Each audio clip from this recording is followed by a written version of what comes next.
প্রয়োজন হলে গোপাল যে কতদূর অশালীন হতে পারত তার একটি উদাহরণ দেওয়া যাক। একবার বর্ধমানের মহারাজা কৃষ্ণচন্দ্রকে নিমন্ত্রণ করলেন বিশেষ একটি বৈষয়িক আলোচনার জন্য। যাওয়ার দিন ঠিক হয়ে গেলে গোপালকেও সঙ্গে আনতে বললেন মহারাজা। কৃষ্ণচন্দ্র গোপালকে ডেকে বললেন, বুঝেছ গোপাল, বর্ধমান রাজ নেপালচন্দ্র নামে এক হাস্যরসিক রেখেছেন তার সভায়। তোমাকে নিয়ে যেতে বলার অর্থই হচ্ছে মহারাজ পরীক্ষা করবেন কে বড়, তুমি না নেপালচন্দ্র। বলি, সেখানে আমার মুখ রাখতে পারবে তো? গোপাল বলল, মহারাজ, আপনার কি গোপালকে বিশ্বাস হয়? মহারাজ বললেন, আমার মনে হয় উপস্থিত বুদ্ধিতে তোমাকে সহজে কেউ ঘায়েল করতে পারবে না। গোপাল বলল, মহারাজ, তবে আর আমাকে হারায় কোন সা? ধমক দিলেন কৃষ্ণচন্দ্র। বললেন, মুখ সামলে গোপাল, এটা রাজসভা না। গোপাল বলল, সামলেই তো বলছি মহারাজ, আমাকে হারায় কোন সাবালক? গোপালের কথা ঘোরাবার কৌশলে হেসে উঠলেন কৃষ্ণচন্দ্র। নির্দিষ্ট দিনে সবাই পৌঁছলেন বর্ধমানে। মহারাজ নৌকোর সাজসজ্জায় ব্যস্ত রইলেন। গোপাল চলল সংবাদ নিতে। এটা অবশ্য গোপালেরই পরামর্শ। সে বলল, আগে আমি গিয়ে পরিবেশ দেখি, তারপর আপনি যাবেন। কৃষ্ণচন্দ্র সম্মত হলেন। সেদিন প্রবল বর্ষা নেমেছিল, পথে কাদা। সভায় পৌঁছতেই গোপালকে মালা চন্দন দিয়ে অভ্যর্থনা করা হলো। তারপর বর্ধমান রাজ জিজ্ঞাসা করলেন, কি গোপাল, পথে এলে কেমন? গোপাল বলল, মহারাজ কৃষ্ণচন্দ্রের আশীর্বাদে নৌকা পথে ভালোই এলাম। কিন্তু মহারাজ, বর্ধমানে পা দিয়েই বিপত্তি। পথে এত কাদা যে এক পা এগুই তো 3 পা পিছুই। রাজসভা পর্যন্ত আসতেই বিড়ম্বনা। বর্ধমান রাজ হাসলেন। নেপালচন্দ্র বললেন, বড় মজা, 1 পা এগুলে 2 পা পিছিয়ে যান, তবে এলেন কি করে? গোপাল বলল, ভাই, প্রথমে আপনার মতোই ঘাবড়ে গেছিলাম, কিন্তু কৃষ্ণচন্দ্রের আশীর্বাদে মাথায় বুদ্ধি এসে গেল। তখন 1 পা ফেলেই ঘুরে দাঁড়াতে থাকলাম, ফলে 2 পা পিছিয়েও এগিয়ে যেতে থাকলাম। সকলে হো হো করে হেসে উঠল। বোঝা গেল প্রথম দফায় নেপালের হার হলো। এবার বর্ধমান রাজ গোপালকে নিয়ে তার নির্দিষ্ট আসনে বসতে বললেন। গোপাল গিয়ে যেই আসনে বসল, অমনি আসন থেকে পোঁ পোঁ করে এক বিশ্রী শব্দ উঠল, যেন গোপাল অন্তর্বায়ু নিঃসরণ করছে। সভা মধ্যে এ এক মস্ত অশালীনতা। সভাস্থ সকলে হেসে উঠলেন। গোপাল বুঝল যে তাকে কৌশলে অপদস্থ করা হয়েছে। সে সঙ্গে সঙ্গে উঠে দাঁড়ালো এবং দ্রুত বেগে প্রস্থান পথের দিকে এগোতে থাকলো। বর্ধমান রাজ বলে উঠলেন, আহা গোপাল, পালাচ্ছ কেন? না হয় খারাপ কিছু করেই ফেলেছ, তাতে লজ্জা পাবার কি আছে? গোপাল থেমে বলল, পালাচ্ছি না তো মহারাজ, রাজাদেশ পালন করছি। বর্ধমান রাজ বললেন, কি রকম? গোপাল বলল, মহারাজ কৃষ্ণচন্দ্র আমায় আগে ভাগে আপনার সভা দেখতে এই পরামর্শ দিয়ে পাঠিয়েছেন যে যদি সভা আমার যাবার উপযুক্ত বলে তোমার মনে না হয়, তবে সবার সামনে আসনে বসে বায়ু ত্যাগ করে চলে আসবে। তাই চলে যাচ্ছিলাম আর কি মহারাজ, বলে গোপাল চলে গেল। বর্ধমান রাজ নেপালের ওপর গর্জন করে উঠলেন, দিল তো গালে কালি মাখিয়ে, শুধু তোমার জন্য আমাকে এত বড় অসম্মান সইতে হলো। হাত জোড় করে নেপাল বলল, 1 মাঘে শীত যায় না মহারাজ। পরদিন জাঁকের সঙ্গে দরবার হলো। 2 রাজা পাশাপাশি বসলেন।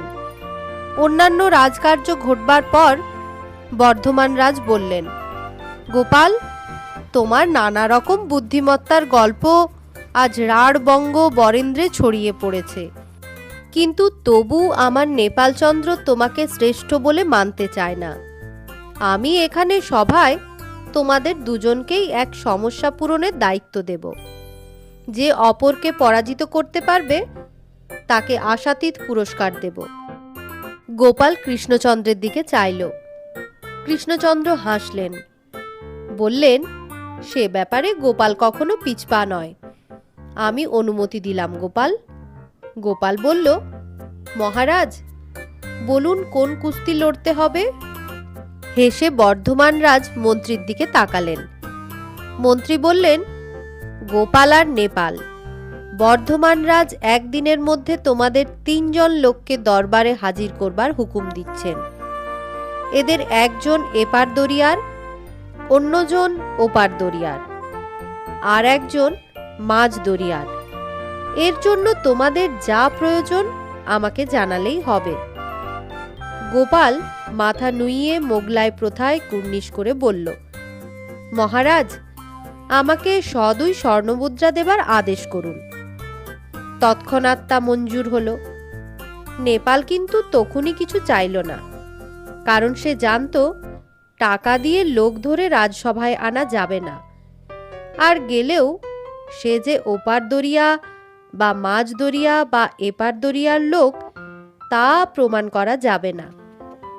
অতএব সে গোপনে চাইল একদল পাইক। পরদিন সকালেই সে হাজির হলো নদীর ঘাটে। ওপারে গেল নৌকো করে। তখন ওপারে এক সওদাগর তার নৌকো লাগিয়েছেন ঘাটে। নেপাল তাকেই ওপার দরিয়ার লোক হিসেবে নির্বাচন করল। সওদাগর অভিজাত মানুষ, তার কথা সহজেই গ্রাহ্য হবে। বিশেষত তার লোকজনও নিশ্চয়ই হাজির হবে দরবারে, অতএব প্রমাণের অসুবিধে হবে না। সে কাউকে বিন্দুমাত্র আভাস না দিয়ে পাইকদের ইঙ্গিত করল সওদাগরকে আচমকা আক্রমণ করে নৌকো জাত করতে। পাইকরা তাই করল।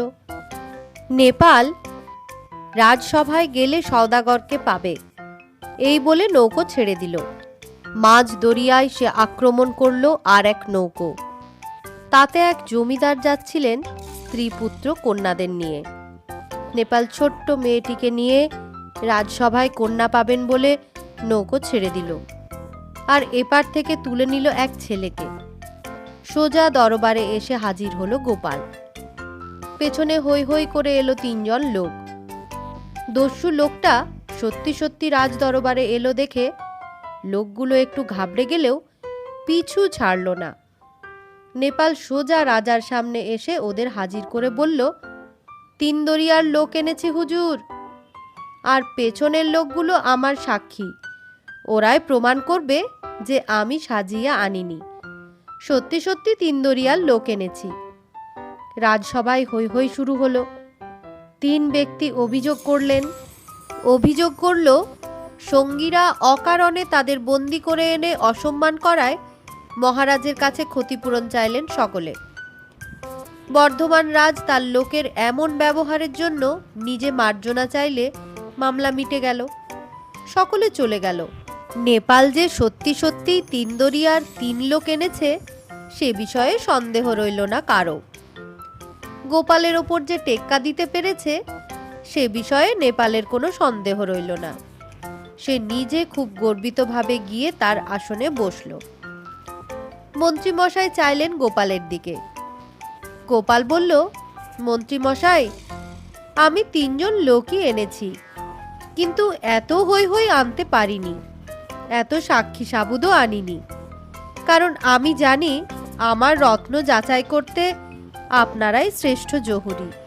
এই বলে সে ইঙ্গিত করতে এক প্রহরী বাইরে থেকে 3 জনকে নিয়ে এলো। তাদের সাজসজ্জা থেকে সবাই বুঝল এদের 3 জনের একজন হচ্ছে পুরোহিত, দ্বিতীয় জন সন্ন্যাসী, আর তৃতীয় জন একজন অতি নিচু স্তরের বারবনিতা। গোপাল বলল, মহারাজ, সমস্যাটা শুনেই আমি বুঝেছি। মন্ত্রীমশাই কোনো বাস্তব দরিয়ার কথা বলেননি, তিনি বলেছেন ভবদরিয়ার কথা। এই 3 জনের মধ্যে পুরোহিত হচ্ছেন এপার দরিয়ার লোক। সন্ন্যাসী ওপার দরিয়ার আর স্ত্রীলোকটি মাঝ দরিয়ার। মহারাজ, আমার রত্নগুলির ব্যাখ্যা বলছি। এই যে পুরোহিত মশাইকে দেখছেন, এর লক্ষ্য সম্পূর্ণভাবে ভবদরিয়ার এপার। যদিও উনি ওপারের অর্চনা করেন বলে মনে হয়, আসলে উনি এপারের বাইরে চিন্তা করেন না। কি করে যজমান বাড়বে, কি করে ওর খ্যাতি চারিদিকে ছড়িয়ে পড়বে, আরও 2 পয়সা বেশি আয় কি করে হবে, ওর একমাত্র লক্ষ্য তাই। অতএব নিঃসন্দেহে ইনি এপারের লোক। সন্ন্যাসী ঠাকুর আদৌ ইহকাল নিয়ে মাথা ঘামান না। উনি সর্বদাই ভগবানের ধ্যানে বিভোর। অবিরাম তার চিন্তা ঈশ্বর। ইনি সুখ ভোগ ঐশ্বর্য কিছুই চান না। এমনকি দেহধারণের জন্য নিয়মিত খাদ্যের প্রতিও এর কোনো আগ্রহ নেই। ইনিই যথার্থ ওপার দরিয়ার লোক। আর ওই যে স্ত্রীলোকটিকে দেখছেন, সে একজন নগরনটি। সে পরকালের কথা আদৌ ভাবে না। ইহকালকে রক্ষা করতে সে পরকালকে ভাসিয়ে দিয়েছে, অথচ ইহকালের সুখও সে অর্জন করতে পারেনি। এই তো যথার্থ সেই লোক, যে না এপারের না ওপারের, যে ঠিক মাঝ দরিয়ার। বর্ধমান রাজ সাধু সাধু বলে চিৎকার করে উঠলেন। মন্ত্রী বললেন, গোপাল, তোমার তুলনা হয় না।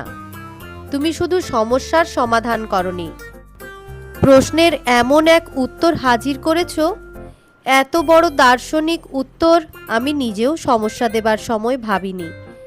জয় তোমার।